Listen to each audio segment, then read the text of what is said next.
Trying to raise a puppy while working full-time can feel impossible. You leave the house wondering if they're crying or having an accident, or even if they're ready to be left alone just yet. And by the time you get home, you're exhausted from a long day of work. But your puppy needs to go potty, wants to play, and has tons of pent-up energy. But wait, how are you supposed to get all that done when you're just ready to crash on the couch? Have no fear, we're gonna talk all about that in today's video. Hey, if we haven't met yet, I'm Michelle, your fear-free certified trainer. I've helped hundreds of thousands of brand new puppy owners just like you, those who work full-time but still want to raise a well-behaved pup, and I'm confident I can help you too. Let's start with a dose of reality. Yes, you can raise a puppy while working full-time, but it won't work without structure. There are going to be a few things you'll need to do now that you won't always have to do later. So if you're feeling like this already sounds like a lot, hang with me. The puppy stage doesn't last forever. They won't always be this needy, and before you know it, you'll have a rhythm and a routine that works for both of you. In this video, we're going to walk through the activities, the schedules, and the strategies you need to make all of this work. So grab a pen and paper, because there's a lot that's going to help you and your puppy succeed. First, let's talk about what your puppy actually needs in a typical day. You might be surprised to learn that most puppies around 8 to 10 weeks old need about 18 to 20 hours of sleep in a 24-hour period. Their wake windows are very short, usually around 45 to 90 minutes. And during those wake windows, they need structured activity, including guided play with you, independent play, short training sessions, and decompression opportunities. And don't forget, a cool down routine that helps them transition from activity into rest. In between all that, they're going to need frequent potty breaks. Young puppies need to be taken out often to prevent inside accidents. If you want help building a schedule that matches your puppy's age and needs, comment planner, and I'll share my free puppy schedule planner with you. Now, let's talk about one of the biggest challenges if you work full-time, potty training. This is where I see the most frustration, confusion, and honestly,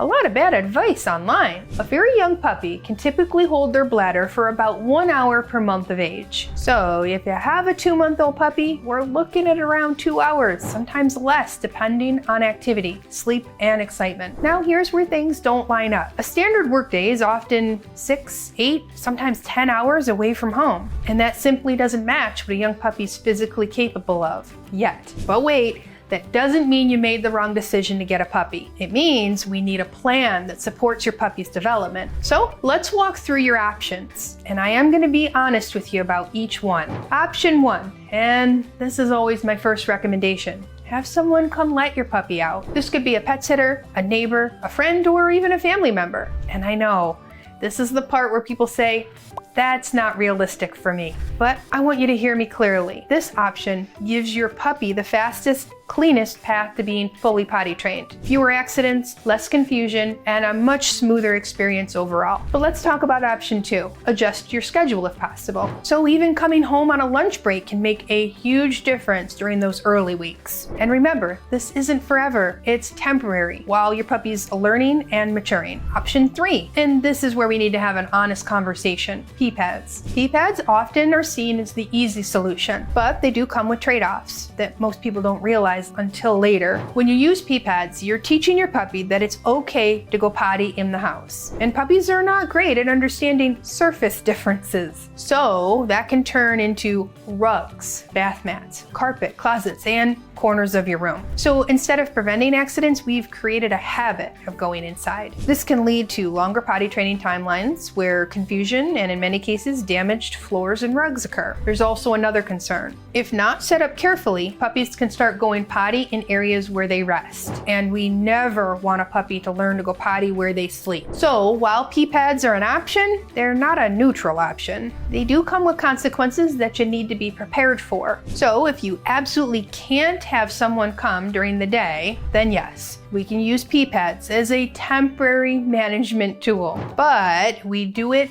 intentionally. We can set up a designated potty area away from your puppy's sleep space. And we go into this knowing it's a short-term solution, not the end goal. And at the same time, we're actively teaching outside potty training whenever you are home, because the long-term goal here is always outside, not inside. Now, let's talk about how to maximize the time you do have at home. We're talking about before and after work. So in the mornings, what you do in the first hour or two directly impacts how successful your puppy will be when you're gone. This is where things often fall apart. Mornings feel rushed, chaotic, and focused on just getting out the door. But your puppy doesn't understand busy mornings.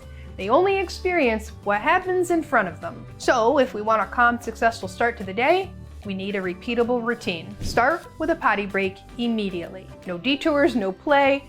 Straight outside first thing in the morning. Then add a short activity. This could be a quick training session, a few minutes of play, or some light engagement. Next is breakfast. This is a great opportunity to slow things down. You can use a snuffle mat or a simple busy box with safe items where your puppy can sniff and forage for their food. Dogs actually enjoy working for their food, so this meets both their mental and enrichment needs. And after eating, we go back out for another potty break. This one is non-negotiable. Then we're gonna shift into calm time.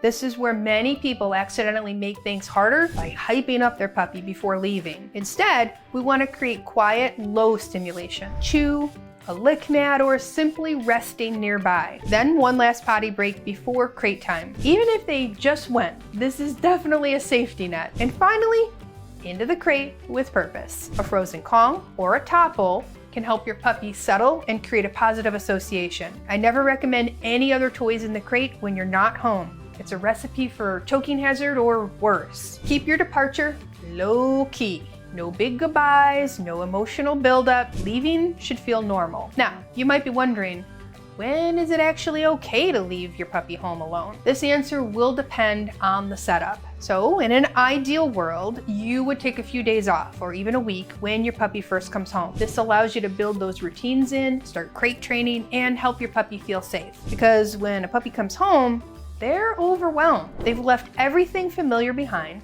They've only been alive for about 8 weeks or so, and that's a lot to process. But for many people, that ideal setup isn't possible.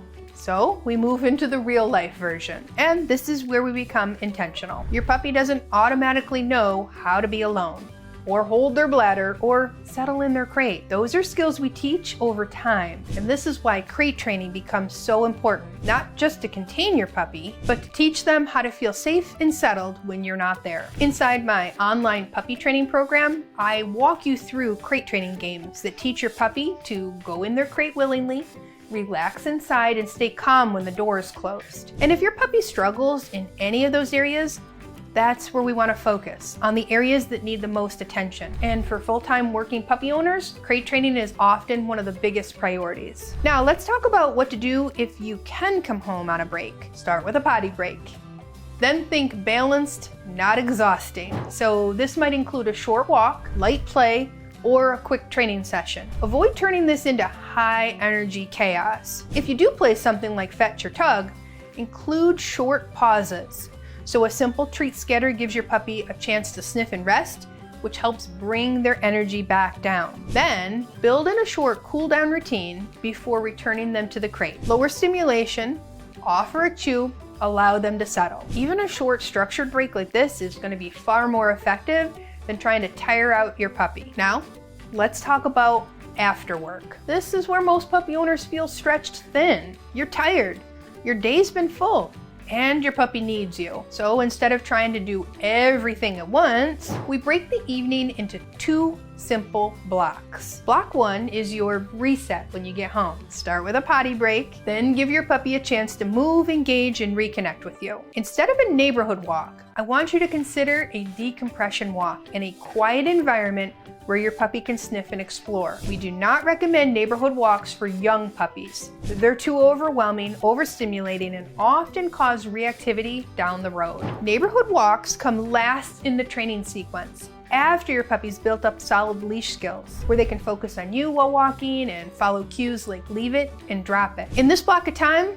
also layer in short training sessions, just 1 to 3 minutes at a time. Feed dinner during this window so your puppy has time for multiple potty breaks before bed. And then don't skip the nap. Many puppies need a late afternoon or early evening nap, and without it, they become overtired, overstimulated, and harder to settle at night. All right, block 2 is your evening wind down. This is your time to relax, but your puppies still need structure. So I want you to focus on calm activities, short training moments, and even quiet time near you. I want you to gradually reduce stimulation so your puppy's ready for bed. All right, let's talk about your setup while you're at work. Your puppy should be in a safe, calm environment. And for most puppies, this means a crate in a quiet area of the home. If needed, you can use a crate and pen setup for puppies who aren't fully comfortable in the crate just yet. But be mindful of safety and avoid giving too much space too soon. The goal is rest, not entertainment. And when you come home to an overexcited puppy, stay calm. Go straight outside for a potty break.